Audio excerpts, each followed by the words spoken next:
Welcome to Parenthood Bites, the podcast where we explore life as a parent in tech. I'm your host, Chow, and I have over 15 years of experience in tech, and I'm also currently working as a career coach. I'm the proud mother of 3 incredible boys. In each episode, we have an inspiring guest who will share their remarkable story. You'll find their wisdom and insights both relatable and enriching, because after all, we're all in this parenting journey together. So grab your favorite drink, get cozy, and let's dive into today's episode.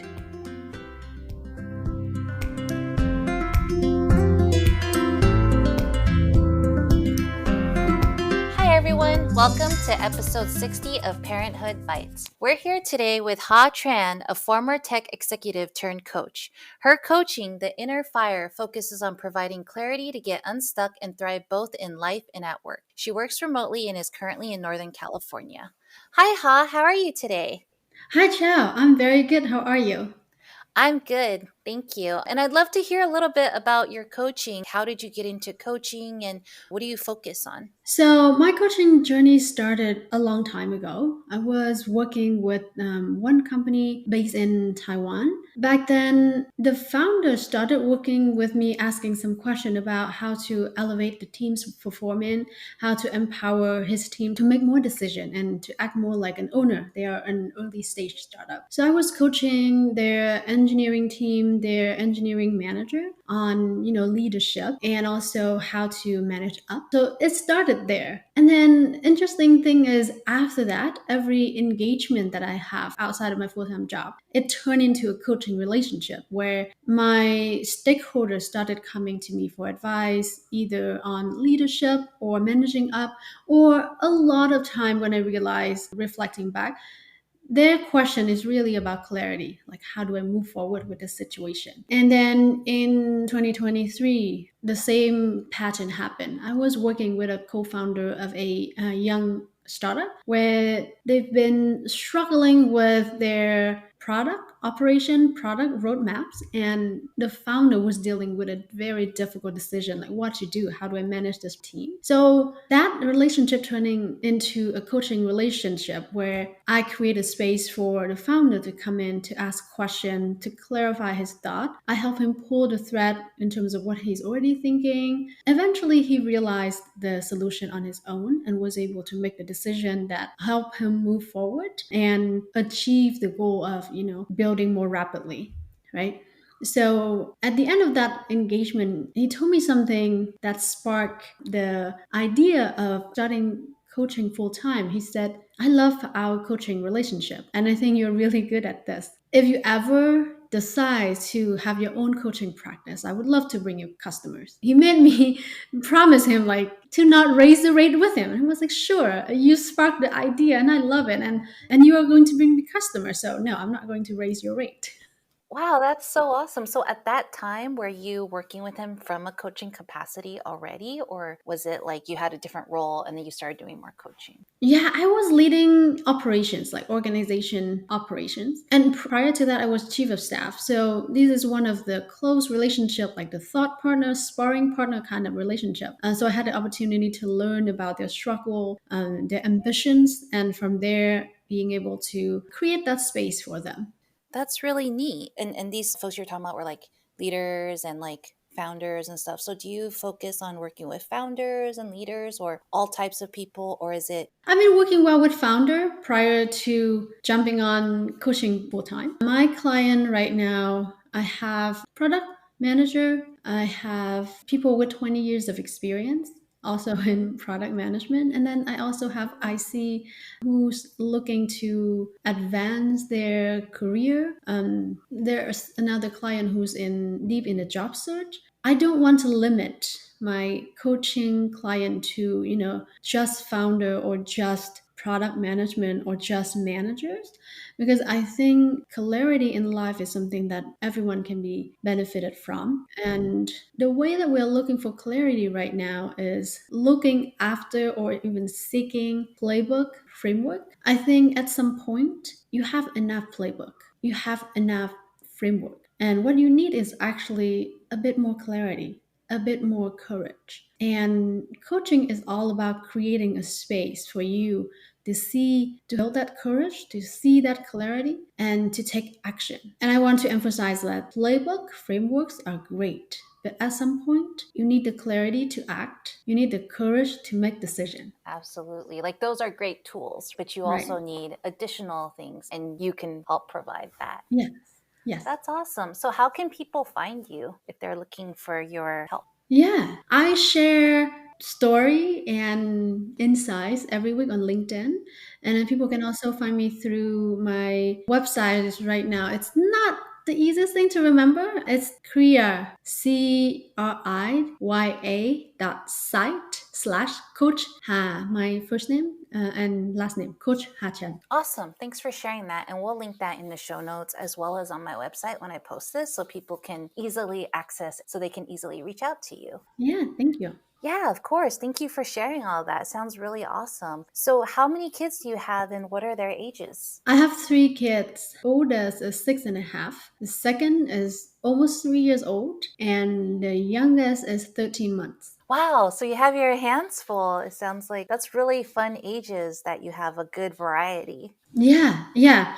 To be honest, my parenthood journey was not an easy one. So, if it had gone according to plan, I should have 4 kids by now. I had my first really easy, and then we try again very soon after the first year. And we didn't get anything for a year and a half. And after that, we discovered that we have infertility problem. Luckily, I got help in time, but it still took us almost a year before I can get pregnant again. So my second and my third, they are all IVF babies. I didn't realize that that can happen after you've had a child, then they discover the infertility. Yeah, I don't know. The doctor said that it could be anything. So it's not like there's a cause of this problem that they can pin down to.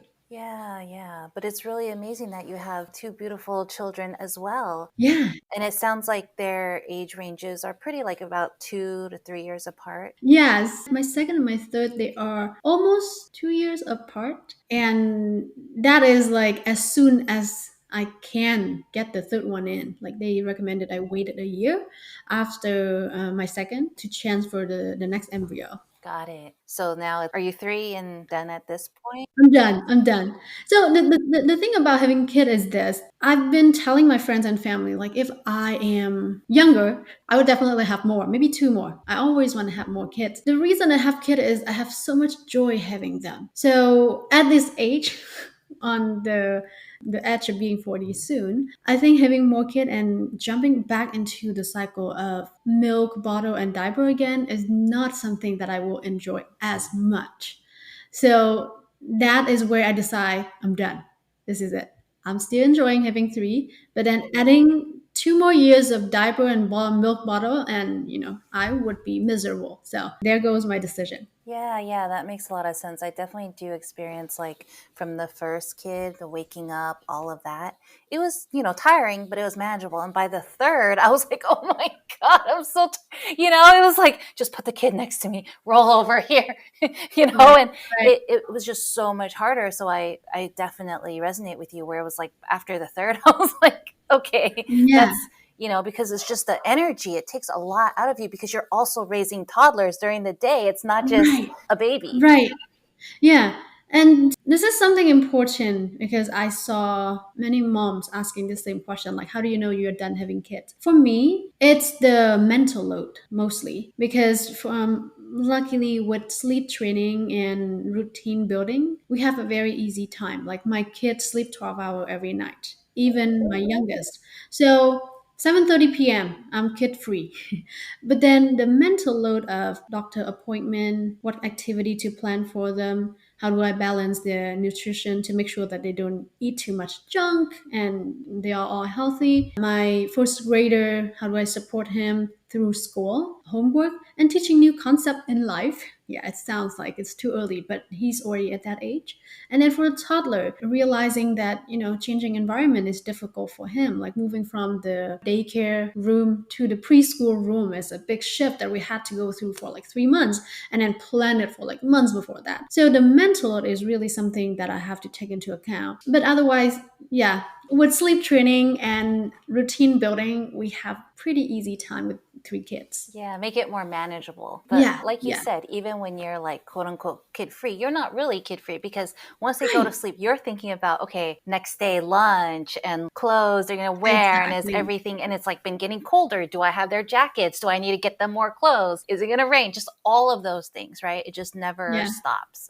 Yeah, it never stopped. Yeah, Yeah. for sure. So, what brought you to a career in tech? So I moved here from Vietnam. Before moving here, I was already in tech. I was building the first social networking service in Vietnam, and I absolutely love it.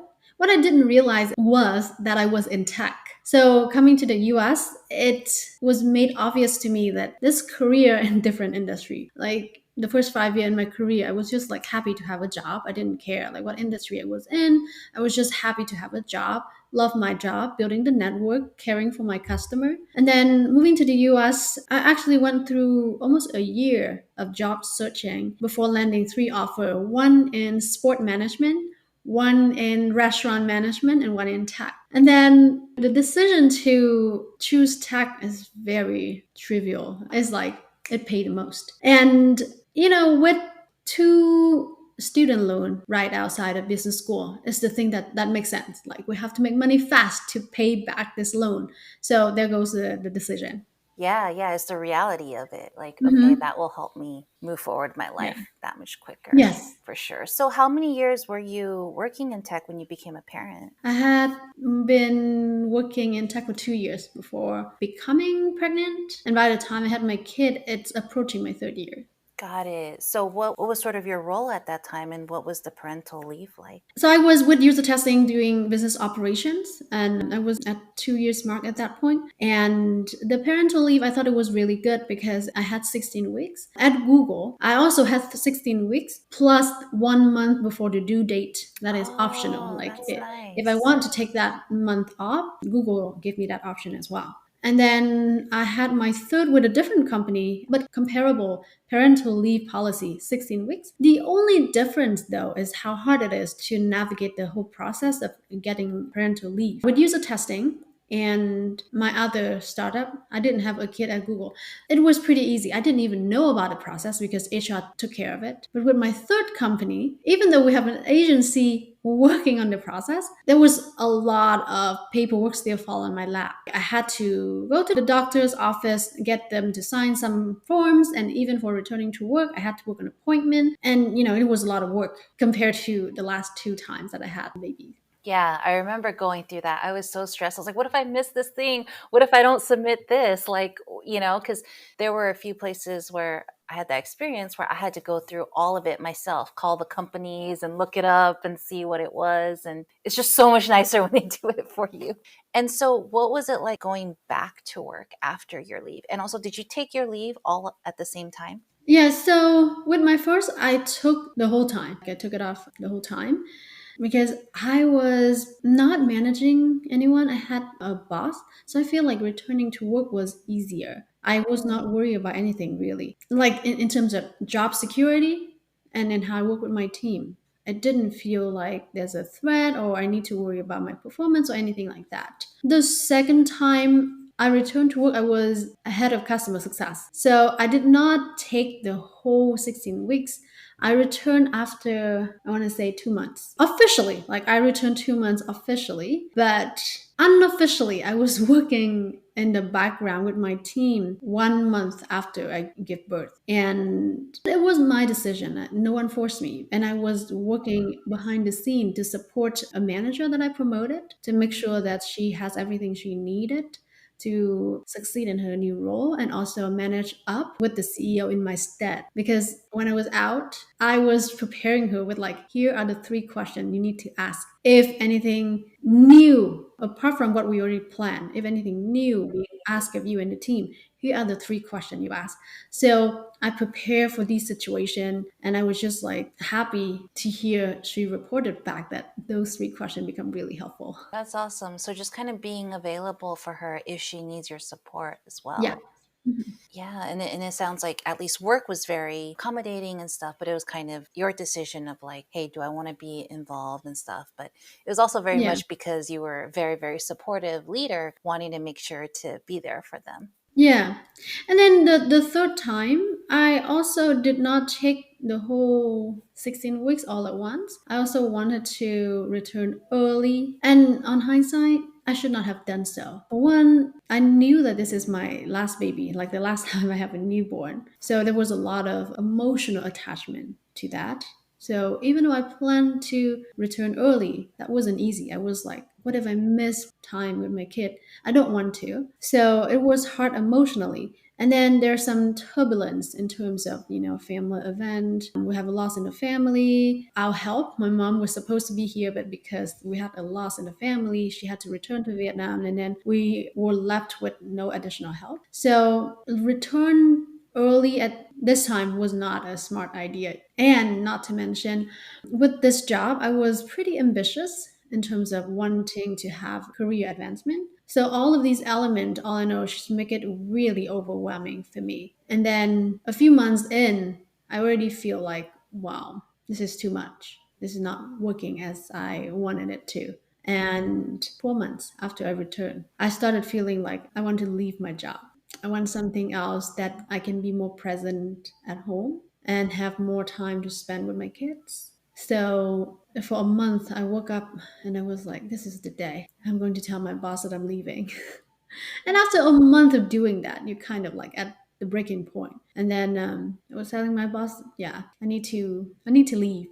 Yeah. Was this job like in person or was it remote? It was remote. See. But even then, like a lot of people think, oh, with remote, it's fine. But it's like, no, when you have young kids at home, it does not matter. They can't tell when you're on Yeah. a call and stuff. So it's like you Mhm. still need a lot of your attention there. Mhm. So you said for those 4 months you didn't have additional help and you have 3 kids at home. How did you manage that? Yeah, to be honest, I don't know. We kind of just roll with the punches. Like this is it. This is just two of us against three. So we make the best out of it. A lot of it is to rely heavily on routine that we already built. Like the kid has to go to bed at 7. There's no like, oh, just two of us, we are going to take longer for dinner. No, we are going to have dinner in time, put the kids in bed at 7 to make sure that we are kids free at 7:30. One of the decision was also to sleep train my third early on to make sure that we protect that sanity. And that is the thing that we focus on. We can't lose our sanity if we are to be good parents to 3 kids without any help. So let's say if I have to sacrifice or choose between lingering around with the kids for longer to make bedtime routine easier or hustle putting them to bed in time so that we can have some time to unpack and collect ourselves again, I would do that because that time it allowed me and my husband to connect, to talk through the day. Sometimes it's just us giving each other a pat on the back and say, well, today was hard. Just the acknowledgement really helped. And particularly for me, I needed that. I needed to hear that my partner is there supporting me, acknowledging that this is hard and that we are working together to be a good parent and to keep everyone in the house happy and thriving. Yeah, yeah. And I think it's a lot. A lot of people ask me too, like, oh, how did you get through their younger years, And I'm just like, it's a blur. We did what we could to get through. We put in That's right. things that we could. And it sounds like what works for you is kind of having a routine to make sure that, hey, we have a daily routine, everybody's following, and also putting in some things that will help protect your sanity, whether that's like alone time with your partner or something else for other people, just something that helps you maintain that sanity and keep your own cup full. Yeah, that's right.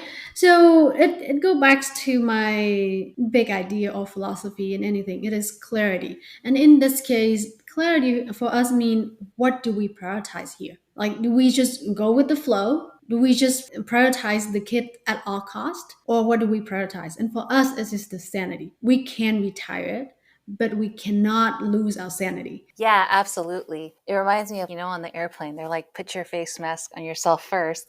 Otherwise, you Right. can't help other people. And for the longest time when I was little, being a kid, I was like, wait, so I'm going to die. But then I realized as I grew older, it was like, oh, that makes sense in a lot of cases in life where if I can't take care of myself, I can't take care of anyone else. And 100%. That wisdom and need to be embraced a lot more. Like if we can't take care of ourselves, we can't take care of anyone else. You can't pour from an empty cup. Yes, absolutely. So well said. That's very, very true. So, when you went back to work, I know you said the third one you were remote, but with the first two, was there a mother's room at work? So, so I had my first at user testing, but I actually returned to work at Google. Like I started a new job. So I was at user testing for about a month, and then Google. Both user testing and Google have a nursing room. The one at Google is in a building. It's separated. Only mother have the key to this room, so it's great. But it's Google, so there's a lot of other moms in the building. So you also have to look into the schedule, make sure you reserve your time in advance so that you can pump like 2 3 hours at a time, but also don't miss any meeting, that kind of arrangement. Right. So it sounds like the logistics of it was just a little bit more complicated, Yeah. kind of making sure you have that time. Yeah, yeah. But not to say that it's too complicated. It's just something to keep in mind. But I'm grateful that there is a mother's room with equipment and supplies. Yeah, and I love that only moms have the key to it. You know, Yes, that's yes. awesome. So, what do you do for childcare? This is another interesting story. So, when I became a mom the first time, obviously the nervous first time mom, and I didn't know what to do. And what I wanted to do is actually to take a pay cut and stay with user testing. I was working in the office. So I wanted to take a pay cut and ask the company to let me work remotely, maybe even move to another state that the cost of living is not as high so that I can spend more time with the kid. Instead, what I did was I interviewing for a new job and I accepted a new job at Google with 130% salary raise and maybe 200% of me. And everybody was celebrating that win. So I thought, that must be a win because everyone is congratulating me. And what the consequence of that is, I returned to work when my son was 4.5 months and I put him in daycare. I may never be able to forget the first day I dropped him off at daycare. The little kids that I had to leave him there with a stranger and then go to work. But I was being told, like, that's what everyone does. And then what I realized later, the second and the third time becoming a mom, is that what is right for everyone doesn't mean it's right for me. And I wish I had the courage the first time to ask for that pay cut and to keep my son at home. And that's exactly what I did the second and the third time. And this is something that a lot of people is not going to agree with, but if I can, I will throw money at, nanny or help service so that I can see my kids more often. I mean, I'm not as rich as I would like to be, but I'm so happy that the second and the third time I get to keep my babies at home and not sending them to daycare when they were too young. Yeah, and I think, like you said, what works for other people may not be what works for you. You know, everyone's situation is different. And as a first time mom, a lot of times, because we don't have that experience, we do it based off of the examples we see. And Yes. that's also part of why I want to do this podcast, because I want people to know that, hey, there's other options out there, you know. And Mhm. I think for ourselves, it's easy to be hard on ourselves for the decisions we make at the time. But that's the best decision you could make for your family at that time that you know, Mhm. right? Like for Yeah. me, with my first two, I did send them to daycare, preschool, after school care. And at that time, I saw everyone else doing it and I was like, it's fine. They seem happy. And then with the third one, he didn't go to all that. We just pick him up from school, we took care of him. And then I could see the difference and I could see how much I enjoyed it. But I didn't know before that. I was like, okay. That's And right. that's what worked for us at that time. If I wanted to stay home with him, I couldn't before that. And so, you know, I've changed my mindset also of like, don't be hard on myself. It's that was the best decision for us at that time. And now Yeah. this is what we're able to do. So I think of it Mhm. also of like, if I didn't do that at that time, I probably wouldn't be able to do what I'm doing right now.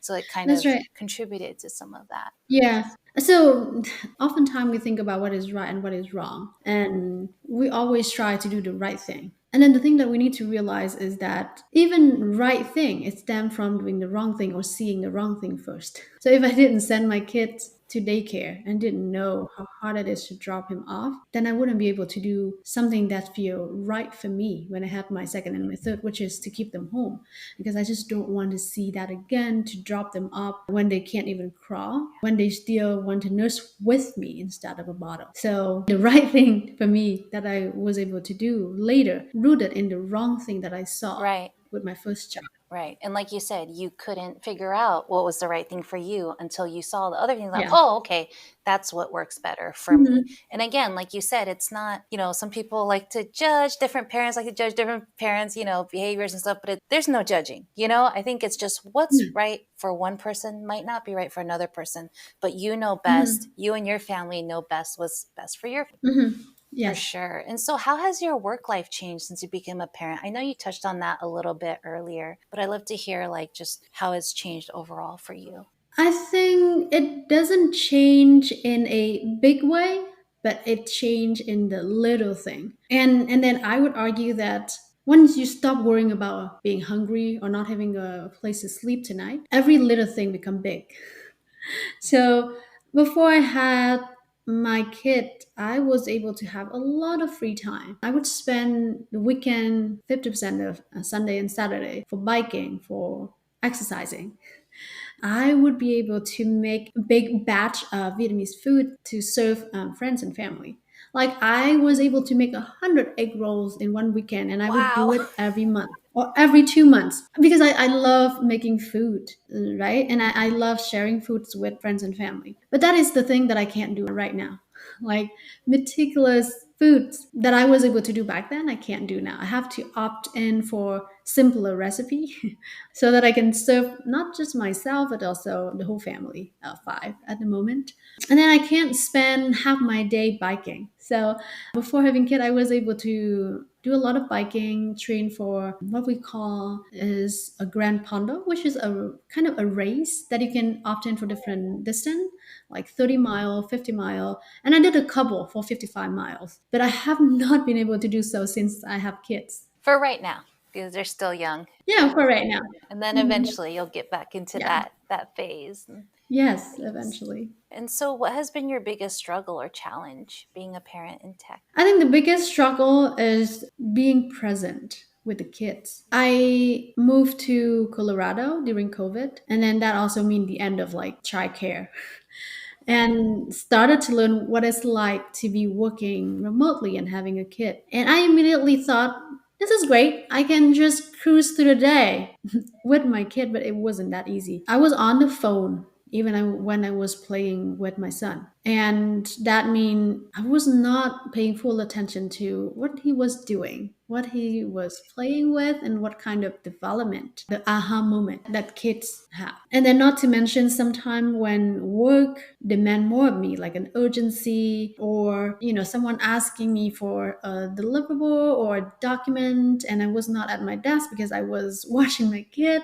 It stressed me out, and I took shortcut like turning on the TV or just like let them sit by themselves and then running somewhere to the laptop trying to quickly send something to coworker. So I think very quickly that became a habit. I thought it's okay to just multitask the whole time, to just like work, sometimes work through Slack, chat with people, trying to collect input, trying to work off like async. But then it took a lot of reflection to realize that I was not present at either work or with my kid. So something has to change. And this is something that I've been constantly working on ever since. Like, how do I intentionally align my work and my time with my kids so that I can be fully present at both and not, multitask?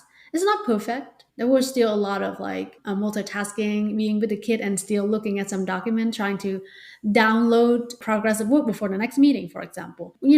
Being aware that I was doing that helped to intentionally like put the phone aside or turn off my laptop for some hour, inform my coworker that I will not be available so and so hour and block it off my calendar so that I can play with the kid and really be present with them. It's not perfect. It's never perfect. I would love to have 72 hours in a day so that I can give undivided attention to work and to my kids. So that is something, yeah, being present is something that I'm constantly working on. Yeah, and that really resonates with me because there has been times when I'm like, I don't feel like I'm the best me at work, and I don't feel like I'm the best me at home because I feel like I'm being pulled in two different directions.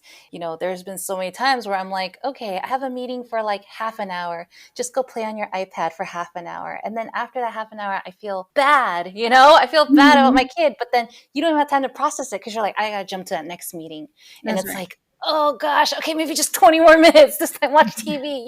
But then Yeah. afterwards you're like, oh, should I have been reading a book to them? Should I have been doing something else? And then also at work, was I fully paying attention? Did I miss anything in that meeting or whatever? And I think it's just about being intentional about setting those boundaries and things. And like you said, there's going to be things that pop up, and it's not perfect. There's always going to be things, but we try. Yeah. And we adjust as we go. I think my kids now, they're a little bit older. My oldest is in high school, my second middle school, my youngest elementary. They're a little bit more independent, Hmm. but there are still times where I'm like, okay, I need to intentionally block this out to focus on the thing and try to make sure my kids aren't just defaulting to electronics. Yeah, yeah, yeah. The TV nanny is something that we we all don't want to give our kids to. Yeah. Yeah. And now they have so many devices at their fingertips, so it's even harder, I feel. Especially I notice like with the first one to the third one, it's like at an even younger age they're more exposed to electronics, because with three it's just so much easier, right? You're like, okay, just look at it for a little bit. And so I struggle with that of like, trying to balance that time for them. Yeah, yeah. Talking about how tech savvy kids are, my first was not interested in tablet until he's 5 years old, and my 3 years old right now is a pro in playing all sort of game on iPad, and even my 1 year old, she can make sense of the button and where to touch on my phone, Right. and it's so scary. It is. It's very scary, but at the same time, it's like, holy crap, kids can learn things so quickly, how That's fast they right. can pick things up and know this is what I want to see, this is what I don't want to see, right? Yeah. It's very fascinating to see. My third one, because he was, starting school during pandemic, he picked up the computer really quickly and was just like, on the computer playing Minecraft stuff. And I was like, wait, wait, wait, no, no, no, let's step back for a minute. Yeah.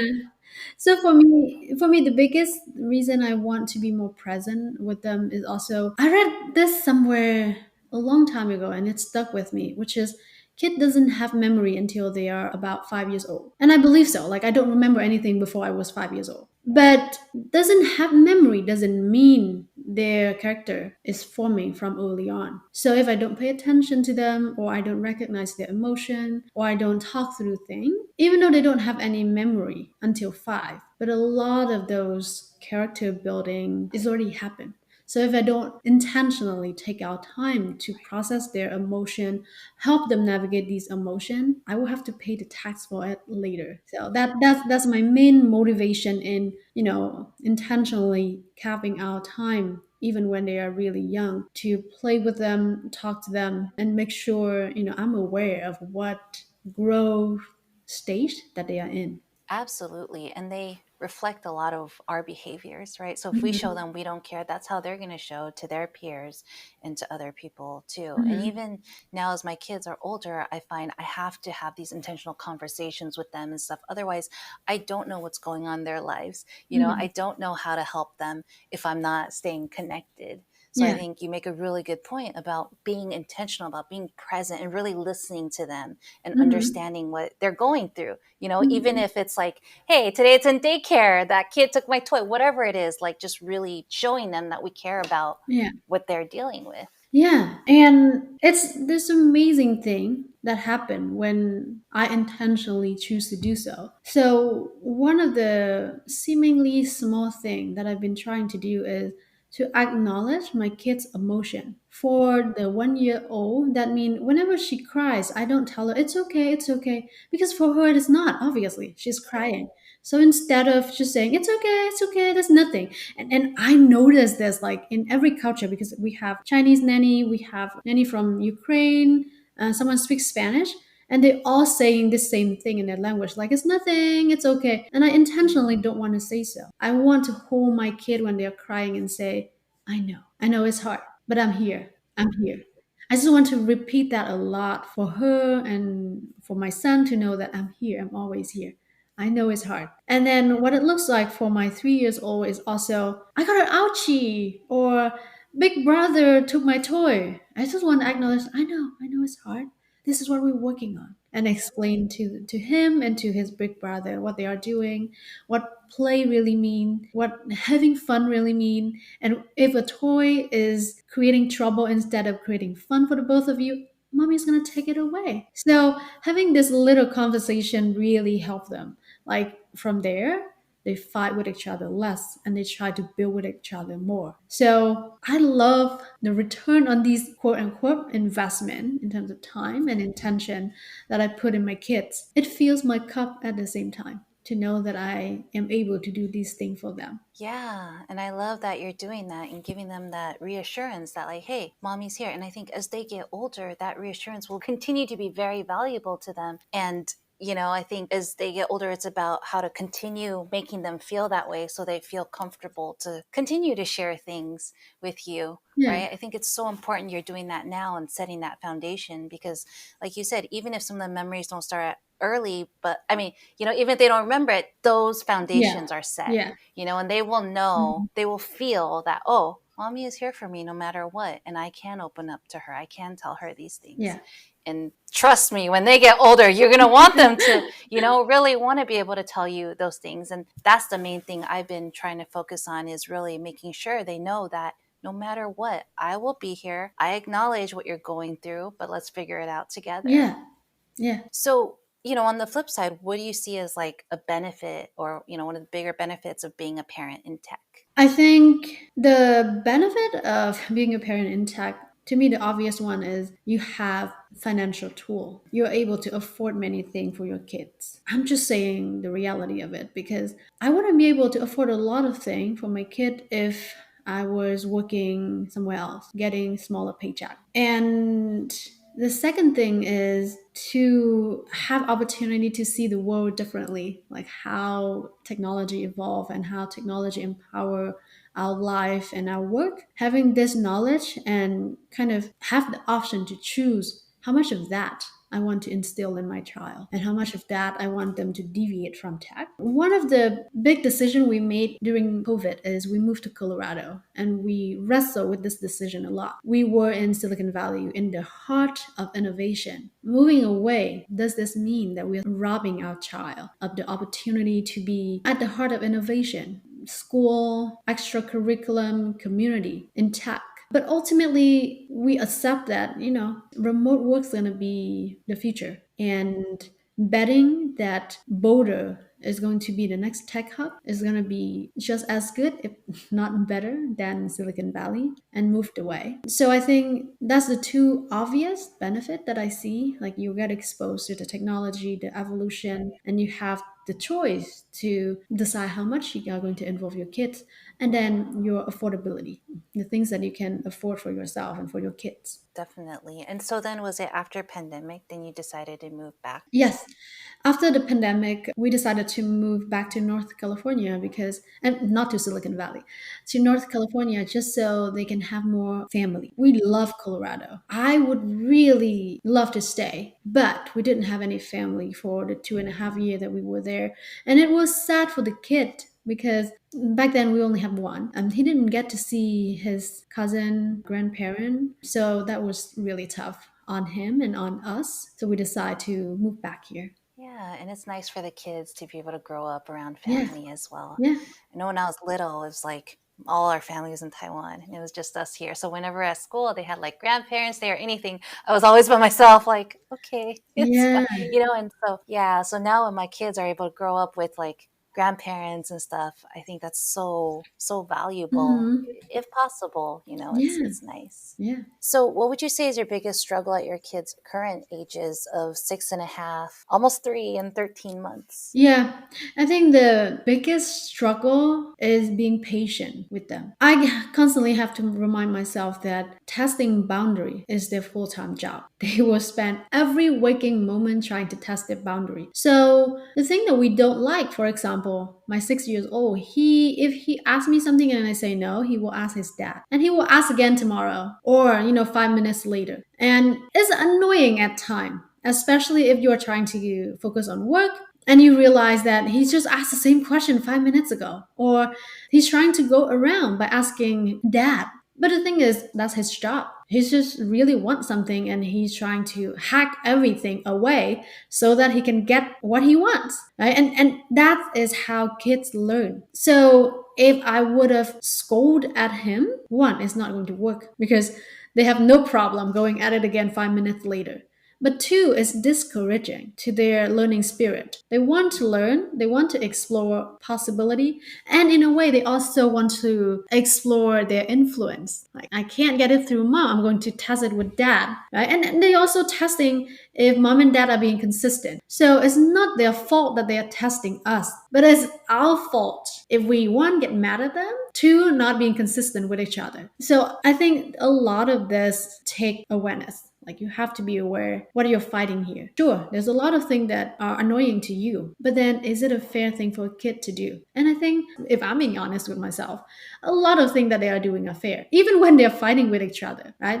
Again, they are testing boundary. They are exploring their, surrounding relationship, sibling, right? So in their world, everything is fair, right? So your job is really to help them navigate this and, don't lose yourself in the process. At least that's what yeah. Yeah, and you bring up such a good point because I feel like it can get annoying, right, when they constantly come and ask. But at the same time, I tell myself, I don't want to stop that. I want them to be fearless. I want them to ask for what Exactly. they want, Mhm. right? I want to encourage that. So it's kind of like, how do you manage that of like, yes, I want you to keep asking that, but Mhm. also just not right now. Yeah. We can't do the thing right now, but I don't want to discourage them from asking again in 5 minutes or the next time because I want them to be fearless because I feel like so many times in my childhood, I was told to not ask for things, just go with the flow. And I don't want my kids to be like that. Right. If you have a job offer, go and negotiate. I want them to do that. I want them to feel comfortable doing that. Yeah. So Yeah. that really resonates with me, what you said. Mhm. Yeah, you gotta embrace that spirit because very soon in life they will be told to be appropriate, lose your edge. But no, don't lose who you are. And I start very early on, like from now. If they're already being told to be appropriate, contain yourself, be quiet, listen to adult. Imagine what kind of adult they will grow up into. I try to preserve their edges all the time. I love that, because I talk about that a lot with my mom, and my mom tells me, she's like, I regret telling you to be quiet, to not talk so much when you're little. Because when I was little, my elementary school teacher was like, she talks too much, and so my parents were always like, I don't want her to get in trouble for talking so much, for expressing herself. So they would always tell me not to. And now they're like, oh, you're a little bit more introverted than we would have thought you would be. But, Mhm. so I definitely hear you. Just encourage it, encourage Yeah. that personality, have them explore that for sure. Yeah. And earlier you mentioned like, you haven't had time to bike anymore and things, but like, what do you do now given the time that you do have to relax or unwind? Yeah, to me, relax and unwind has to be something super easy. Like, I imagine comfort being something cushy that I can just fall into and not having to think about, oh, okay, how do I relax? I just relax.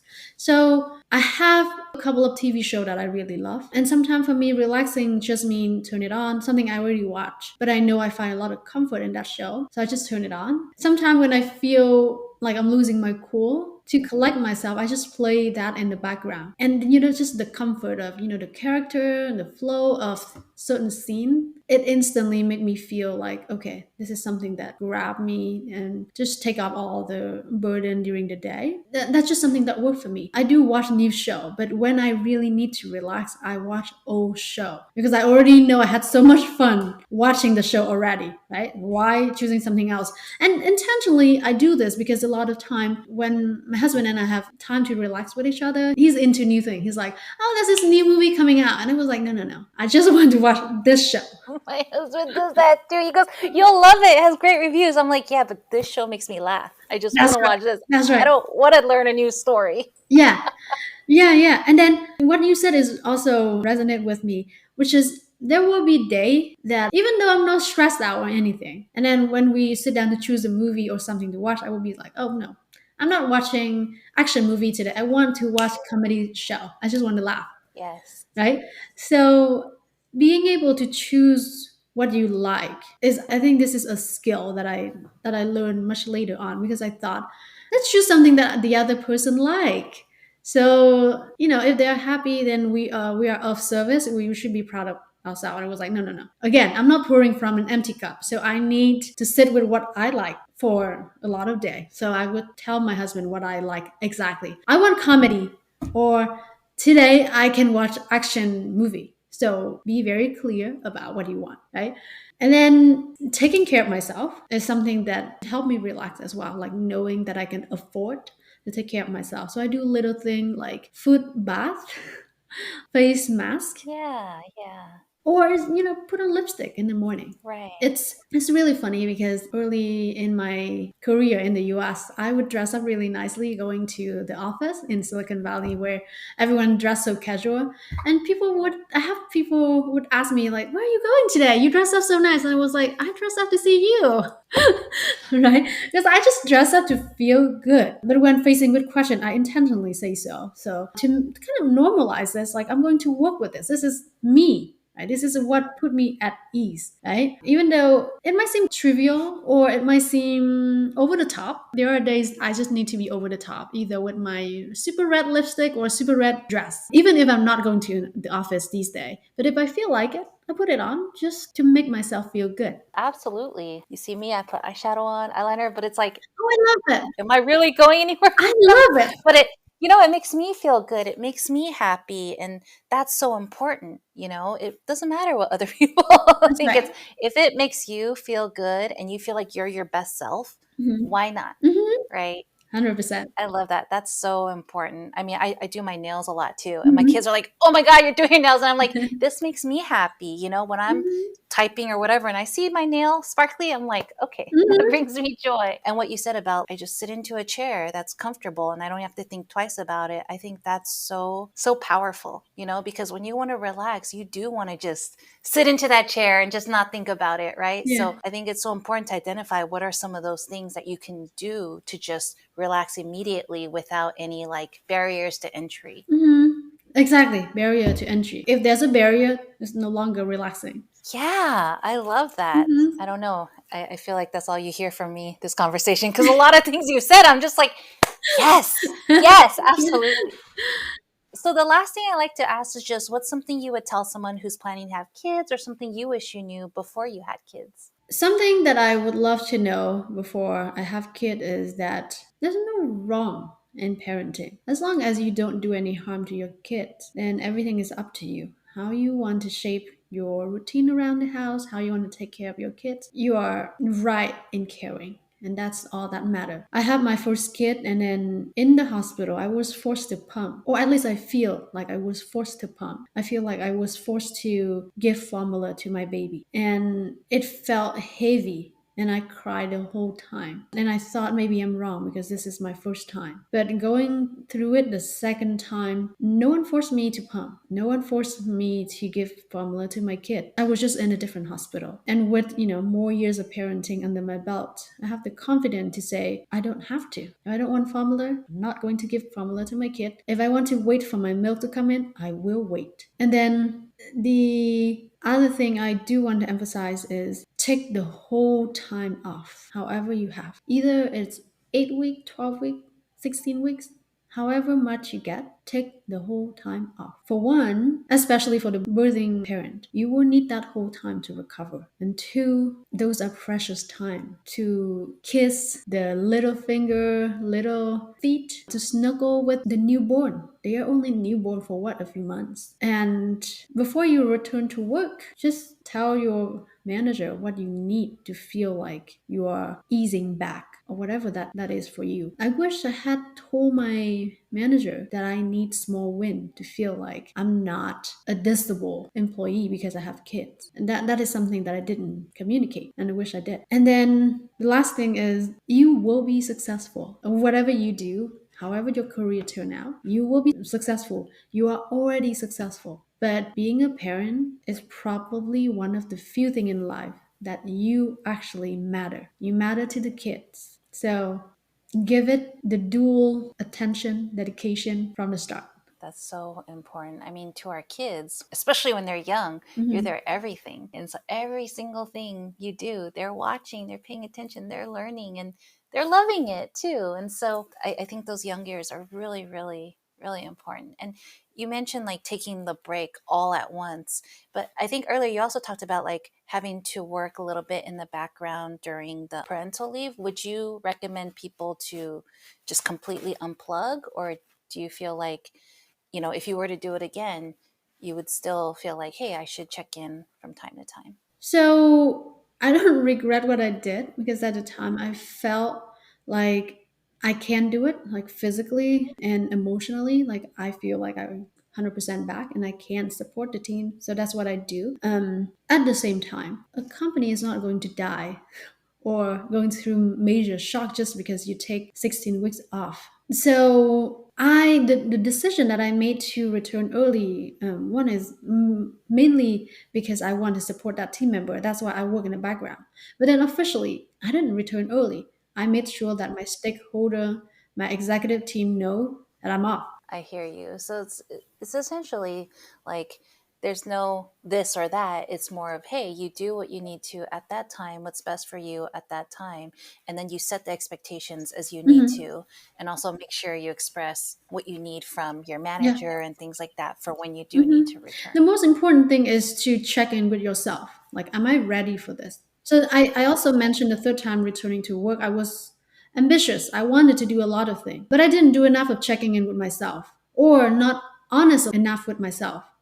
Can I actually handle this? In hindsight, no. I was not at all able to handle all that, but I pushed myself anyway, and it pushed me to the point of, being overwhelmed and ultimately quit my job. So that's what happened. And to me, what I observe is the three time that I give birth, returning to work is different. Every time is different. Like the first time, it was just like easy, normal, even navigating a new job. The second time, I feel like I'm invincible. I can push through.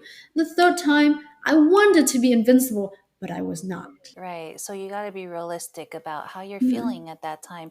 Even if you did it differently the first, second time, it's not quite going to be the Mhm. same the third time. So you really need to be honest with Yep. yourself about it, Yes. right? For sure. Thank you so much for everything you shared today. There's so much good nuggets in there, as you can tell by my reaction to all of your Thank you responses. so So I much. really, really appreciate you. Yeah, I really appreciate the opportunity to be on this podcast and share my experience. And thank you for this opportunity. Of course, thank you. And then once again, for folks that are, looking for your coaching, I will add your URL to the show notes. And again, they can find you on LinkedIn if they search for Ha Tran, as well as going to your website at korea.site/coach Ha Tran. Yeah, that's right. And yeah, if a listener find me, hi everyone, feel free to drop a message with me through my website or through my LinkedIn. I would love to get connected. Awesome. That would be really, really awesome. And thanks again for chatting with us today. And I hope you have a great rest of your week. Thank you for having me, and I wish you have a wonderful week.